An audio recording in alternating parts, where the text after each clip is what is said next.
Hver eneste person, der ser denne video, vil en dag stå foran Jesus Kristus, ikke blot som lærer, ikke blot som ven, men som den retfærdige dommer over hele skaberværket. Det øjeblik er allerede fastsat. Hebræerbrevet 9:27 siger, det er mennesket bestemt at dø en gang, og derefter kommer dommen. Men her er, hvad de fleste mennesker, selv mange kristne, ikke forstår. Der findes 3 helt specifikke spørgsmål, som Jesus vil stille dig på den dag. Og dine svar på disse spørgsmål vil afgøre én ting: himmel eller helvede, for evigt. Derfor er dette budskab så vigtigt. For disse spørgsmål er ikke tilfældige. De bygger ikke på meninger eller traditioner. De er direkte åbenbaret i skriften. Jesus selv gav os et glimt af, hvordan den endelige dom vil se ud. Og i dag vil jeg føre dig igennem hvert eneste spørgsmål. Så før vi går videre, tag beslutningen nu.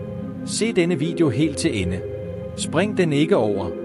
Sæt den ikke på pause. Dette kan være det vigtigste budskab, du nogensinde hører i dit liv, for en dag vil du stå foran Jesus, og intet andet vil have betydning. Men før vi ser på det første spørgsmål, må vi forstå selve øjeblikket. Hvad er dommens dag egentlig, og hvorfor betyder den så meget? Det er ikke bare en religiøs idé. Det er ikke en metafor. Og det er bestemt ikke kun en dramatisk scene fra en film. Dommens dag er en reel, uundgåelig aftale, som hvert menneske vil møde. Bibelen gør det klart i Romerbrevet 14, 10-12. Vi skal alle stå foran Guds domstol. Så skal hver af os aflægge regnskab for sig selv over for Gud. Ikke bare nogle få, alle. Det inkluderer præster, politikere, teenagere, virksomhedsledere, hjemmegående forældre. Ingen slipper udenom. I Johannes Åbenbaring 20:12 beskriver apostlen dette øjeblik. Jeg så de døde, både store og små, stå foran tronen, og bøger blev åbnet, og de døde blev dømt efter deres gerninger, sådan som de stod skrevet i bøgerne. Hver tanke, hvert ord og hver handling vil blive åbenbaret. Men Gud dømmer ikke kun vores handlinger, han gransker også motiverne bag dem. Som 2. Korintherbrev 5:10 siger, for vi må alle træde frem for Kristi domstol, for hver kan få igen for det, han har gjort i sit liv, hvad enten det er godt eller ondt. Dette handler om mere end straf eller belønning. Det handler om sandhed. Det er dagen, hvor intet skjult længere kan forblive skjult. Maskerne falder. Det sande jeg står foran den sande Gud. Og når den dag kommer, vil Jesus ikke begynde med at spørge, hvor mange gode gerninger du udførte, eller hvor mange regler du overholdt. Han starter med noget langt mere personligt. Det første spørgsmål Gud vil stille dig på dommens dag er dette: hvad gjorde du med min søn? Dette spørgsmål handler ikke om kirkemedlemskab, religiøse præstationer eller hvor mange kristne arrangementer du deltog i. Det handler ikke om dit ry blandt troende eller din viden om teologi. Dette er det mest personlige, evige og uundgåelige spørgsmål, du nogensinde vil stå overfor, fordi det ikke har noget med ydre fremtræden at gøre, men alt med dit forhold til Jesus Kristus. I Johannes 3:18 siger Jesus, den, der tror på ham, bliver ikke dømt, men den, der ikke tror, er allerede dømt, fordi han ikke har troet på Guds enbårne søns navn. Spørgsmålet er enkelt. Troede du på Jesus eller ej? Ikke i teorien, ikke på afstand, men personligt. Johannesbrev 5:12 gør det endnu klarere. Den, der har sønnen, har livet. Den, der ikke har Guds søn, har ikke livet. Du har ham, eller du har ham ikke. Der findes ingen midtervej. Og Johannes 14:6 efterlader ingen andre muligheder. Jeg er vejen og sandheden og livet. Ingen kommer til faren uden ved mig. Når Jesus spørger dig, hvad gjorde du med mig? Så taler han ikke om religiøs aktivitet. Han spørger, modtog du mig? Stolte du på mig? Fulgte du mig? Overgav du dit liv til mig? Lad os se på 3 almindelige svar, som mennesker kunne give på dette spørgsmål, og hvordan Jesus vil svare. Jeg har prøvet at være et godt menneske. Dette er et af de mest udbredte svar. Folk siger, jeg var venlig, jeg gav til velgørenhed, jeg behandlede andre med respekt, jeg holdt mig fra kriminalitet, jeg gjorde mit bedste. Men Jesus vil sige, dine gode gerninger kunne aldrig betale for din synd. Kun mit blod kan. Bibelen er tydelig. Alle har syndet og mangler herligheden fra Gud. Romerne 3:23. Ingen er gode nok. Ingen kan selv fortjene himlen. Frelsen er ikke en belønning for indsats. Den er en gave af noget. Jeg gik i kirke. Jeg hjalp til. Jeg tjente i menigheden. Denne person var aktiv i kirkens liv. Måske havde han endda en lederrolle. Han kendte Bibelen. Han bad offentligt. Han så trofast ud på ydersiden. Men Jesus vil svare: Du kendte til mig, men du kendte mig ikke. Du havde religion, men ikke relation. Dette er præcis den situation, Jesus beskriver i Matthæus 7, 22-23. Mange vil sige til mig på den dag: Herre, Herre, har vi ikke profeteret i dit navn, uddrevet dæmoner i dit navn og gjort mange mægtige gerninger i dit navn? Og der vil jeg sige dem lige ud: Jeg har aldrig kendt jer. Bort fra mig, I, som begår lovløshed. Kristen aktivitet er værdiløs uden ægte intimitet med Kristus. At vide noget om Jesus er ikke det samme som at kende ham.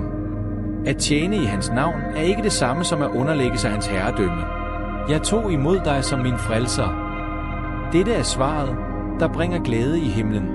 Denne person ved, at han var en synder, som havde brug for noget. Han forstod, at kun Jesus kunne frelse ham, og han lagde sin fulde tro på ham. Han stolede ikke på sine egne gerninger. Han stolede på korset. Til denne person vil Jesus sige: Godt klaret, du gode og tro tjener. Gå ind til din Herres glæde. Dette er, hvad frelse er. Ikke perfektion, ikke præstationer, men personlig tro på Herren Jesus Kristus som frelser. Så lad mig spørge dig nu. Hvis Jesus stod foran dig i dag, så der i øjnene og spurgte: Hvad har du gjort med mig? Hvad ville du svare? Ville du pege på dine gode handlinger, din kirkegang, din viden om Bibelen? Eller kunne du sige med fred i hjertet: Herre, jeg tog imod dig. Jeg stolede på dig. Jeg tilhører dig. For det er det svar, han søger. Det er det eneste svar, der giver liv. Og hvis du ikke er sikker, hvis dit svar er usikkert, tøvende eller stille, så har du stadig tid. Så længe du trækker vejret, er invitationen til at modtage Kristus stadig åben. Jesus kom ikke for at fordømme dig. Han kom for at frelse dig. Han døde, så du, når dette spørgsmål bliver stillet, kan se ham i øjnene og sige: Jeg gav dig mit liv. Når du først har svaret på, hvad du gjorde med hans søn, vil Jesus gå videre til det andet spørgsmål. Et spørgsmål, der ikke kun handler om frelse, men om forvaltning. Et spørgsmål, der berører dit formål, dine prioriteter og hvordan du levede det liv, han gav dig. Det andet spørgsmål, Gud vil stille på dommens dag, er dette: Hvad gjorde du med det, jeg gav dig? Dette handler om forvaltning, om alt det, Gud lagde i dine hænder. Din tid, dine evner, dine penge, din indflydelse, din stemme, dit sind, din styrke. Dit liv har aldrig været dit eget. Du skabte ikke selv dine talenter. Du valgte ikke selv den generation, du blev født i. Alt, du har, er en gave fra Gud. Spørgsmålet er: brugte du det for ham? I Matthæus 25, 14-30 fortæller Jesus lignelsen om talenterne. En herre overlader 3 tjenere forskellige summer, hver efter deres evne. Den ene får 5 talenter, en anden 2, en tredje 1. Herren rejser bort, men da han vender tilbage, kræver han regnskab. De, der havde investeret og fordoblet, blev belønnet. Den, der gravede sin gave ned af frygt og dovenskab, blev straffet. Han brugte det ikke på synd, han gjorde blot ingenting. Og det var nok til at miste alt. Lukas 12:48 siger det lige ud: Den, der har fået meget, af ham skal der kræves meget. Gud måler dig ikke op imod andres evner. Han spørger: Hvad gjorde du med det, jeg gav dig? Romerbrevet 14:12 bekræfter dette. Så skal hver af os aflægge regnskab for sig selv for Gud. Ikke kun for vores tro, ikke kun for vores intentioner, men for vores handlinger og hvordan vi forvaltede det, vi fik. Jesus vil ikke blot spørge, hvad du gjorde, men også hvorfor. Dine motiverer betyder noget.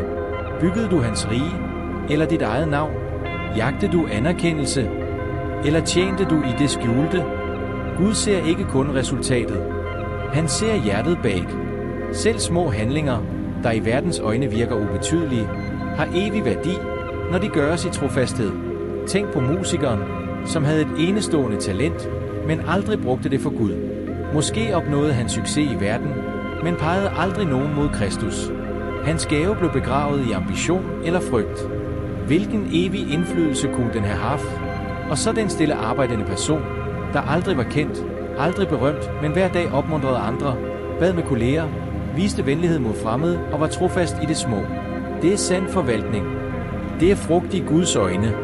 Eller moderen, som opdrager sine børn i Herren. Hun prædiker ikke fra en scene eller på sociale medier, men hendes daglige investering i at forme sjæle for Guds rige bærer evig vægt. Hun opdrager ikke kun børn, hun discipler fremtidige krigere for Kristus. Gud bliver ikke imponeret af glimmer. Han ser efter trofasthed. Nogle bygger store tjenester og glemmer Gud på vejen.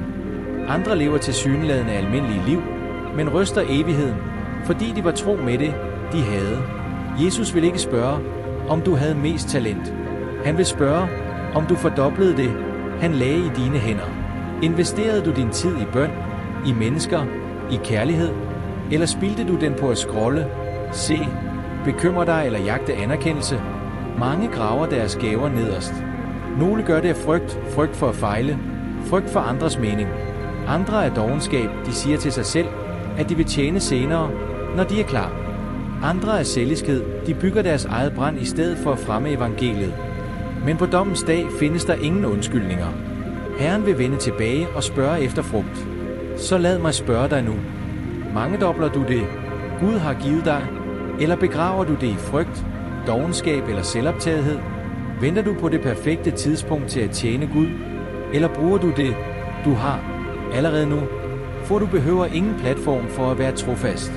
Du behøver ingen mikrofon for at gøre en forskel. Alt, du har brug for, er et villigt hjerte og mod til at anvende det, du har fået. Og til sidst, efter han har spurgt ind til din tro og din trofasthed, vil Jesus stille det sidste dybt afslørende spørgsmål. Et spørgsmål, der ikke handler om præstationer eller resultater, men om kærlighed. Det går dybere end, hvad du troede, eller hvordan du tjente. Det handler om, hvor meget af hans kærlighed virkelig levede i dig.